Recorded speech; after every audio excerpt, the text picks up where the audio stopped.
Sekarang perhatikan. Pertama, pulang ke rumah.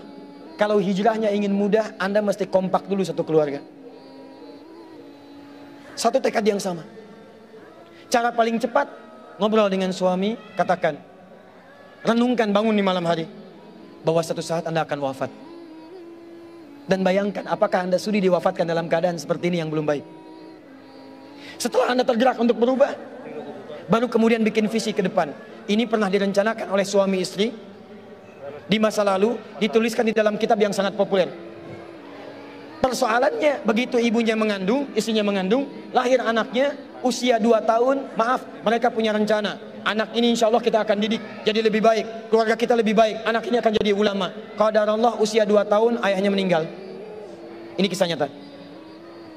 Ibunya ingat, saya tetap pertahankan untuk berubah, jadi lebih baik. Walaupun ayah tidak ada, saya single parent. Saya rawat anak ini sebaik-baiknya.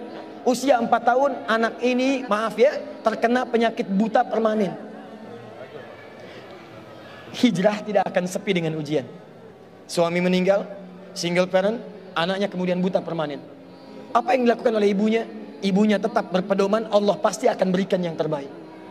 Anak ini kemudian terus didoakan, bangkit di malam hari, perbanyak kemudian tingkatkan ibadah. Ingat ya rumus ini, orang tua yang rajin ibadah maka boleh jadi kebaikannya akan diturunkan pada anaknya.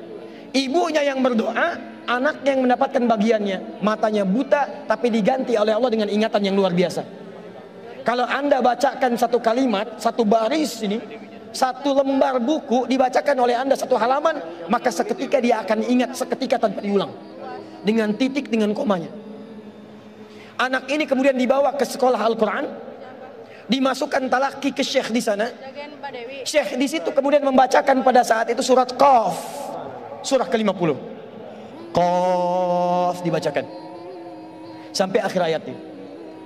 Anak ini anak yang paling kecil teman-teman, mata buta, nggak bisa ngelihat. Teman-temannya berada di atasnya usianya, ada yang 6 tahun, 7 tahun, dia 4 tahun. Begitu selesai membacakan, kata syekhnya, lihat kalimatnya, man hafidha ala dhahri qalbi, siapa yang hafal apa yang tadi saya bacakan, hafalan di dalam kepalanya, bukan di luar kepala. Hafal di luar kepala masih belum hafal. Kata syekhnya, hafal di dalam kepalanya. Tiba-tiba saat semuanya diam menyimpan tangannya begini, anak yang buta tadi mengangkat tangannya mengatakan, hafidhu ala dhahri qalbi, saya sudah hafal. Syekhnya penasaran, kata syekhnya, bagaimana? Diambil anaknya ke depan, diminta baca, Masya Allah, bacaannya bukan hanya hafal, makhrajnya, sifat hurufnya, tajwidnya, semua mirip dengan syekhnya. Kata syekhnya, minal an tadrusul hadis, dari sejak sekarang ananda mesti belajar hadis, karena Quran itu dijamin kemudahannya, hadis yang tidak ada jaminan. Anak ini secara singkat, tinggal 1 menit, pulang ke rumahnya, diantar oleh asisten rumah tangga ibu tadi. Begitu nyampe di rumahnya, wajahnya gembira, mengatakan pada ibunya, Ummi, ibu, tadi saya dipuji oleh saya begini, ada kejadian begini, saya seperti ini. Kata anak ini, minal an uridul hadis, ma, sekarang saya pengen belajar hadis. Kata ibunya, ya bunayya iktafi bil Quran, anakku sayang, kamu punya keterbatasan, supaya kamu nggak capek sekarang Quran dulu, baru setelah itu hadis. Kata anaknya, lah, dia percaya pada gurunya, dia percaya pada keyakinannya, dia katakan, ma, saya pengen belajar hadis.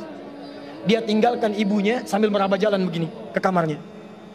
Perhatikan baik-baik, begitu ibunya melihat, ingat kemudian dengan suaminya, ingat tentang rencana mereka, ingat tentang mereka punya rencana masuk surga bersama-sama. Teman-teman, ibunya langsung masuk ke dalam kamar, dia bentangkan sajadahnya di mihrabnya, dia salat 2 rakaat, dia bermohon kepada Allah.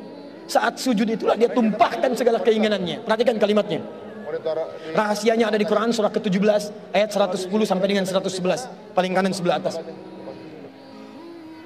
Ya Allah yal basir, yalladzi ala kulli syai'in qadir, a'id basirat ibni. Saya mau akhiri. Ketika tumpah air matanya, dia katakan, ya Allah yang maha melihat, mohon kembalikan penglihatan anak saya. Yal basir, yalladzi ala kulli syai'in qadir, a'id basirat ibni. Begitu mengatakan kalimat itu, capek ketiduran. Kemudian pada saat itulah anaknya sedang mengulang surat Qaf di kamarnya. Begitu ibunya mengatakan yal basir, anaknya sampai pada ayat ke-22. Laqad kunta fi ghaflatin min hadza Fakashafna anka ghita'aka wa basaruka al-yawma hadid. Ibunya menyebut ya al-basir, anaknya sampai di ayat wa basaruka al-yawma hadid. Dulu pandanganmu tertutup, sekarang kami akan buka, kamu akan melihat setelah ini dengan setajam-tajamnya. Ayat ini sebetulnya kemuliaan akhirat, tapi diturunkan mendapatkan kemuliaan dunia. Tiba-tiba setelah baca ayat ini, ibunya berdoa, bersamaan kalimatnya, tiba-tiba terbuka pandangannya. Anak ini bisa melihat kembali. Saking kagetnya dia lompat, dia kejar ibunya. Ummi laqad ra'ait. Ma, saya bisa lihat lagi. Ma, saya bisa lihat lagi. Ibunya kaget kemudian terbangun. Dia peluk anaknya, dia katakan, nah, mungkin kamu melihat bukan dengan hatimu. Kamu melihat bukan dengan matamu. Rubbama ra'aita biqalbik, laisa bi'ainik. Mungkin bukan matamu tapi hatimu. Waktu habis. Kisah belum selesai. Tinggal 1 menit. Boleh 1 menit? Lihat sini. Kata anaknya, mah, saya melihat dengan mata saya. Ini mama pakai baju ini.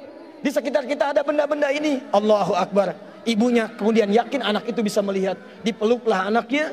Keduanya kemudian menangis. Dan ibunya sejak saat itu yakin bahwa anak ini punya kemuliaan besar di masa depan. Maka disekolahkanlah kemudian tempat-tempat terbaik. Belajar hadis terbaik. Diingat segalanya. Cepat luar biasa. Anak ini kemudian dikenal dengan luar biasa di masa depan. Nama anak ini adalah Muhammad. Bapaknya yang meninggal namanya Ismail, kakeknya namanya Ibrahim, kakek buyutnya Al-Mughirah, eyang buyutnya Al-Bardizbah, tinggal di kecamatan Ju'fah, di Kabupaten Bukhara, Provinsi Khorasan, negara Uzbekistan sekarang. Kelak di kemudian hari, dia dikenal dengan nama daerahnya Bukhara, dengan Al-Bukhari. Itulah kisah Imam Al-Bukhari. 2 orang suami istri, yang bersiap merubah hidupnya, diturunkan pada anaknya, dan kemuliaan itu diraih. Saya yakin, kalau Anda berhijrah malam ini, boleh jadi yang hafal Quran, mungkin anaknya, mungkin cucunya, mungkin turunan-turunan Anda. Tapi ketahuilah, ketika Anda punya peran di dalamnya, maka surga akan disiapkan untuk semua Anda satu keluarga besar. Saya mohon izin pada panitia, saya ingin persaudarakan Anda semua, supaya datang Anda bukan cuma sekedar datang.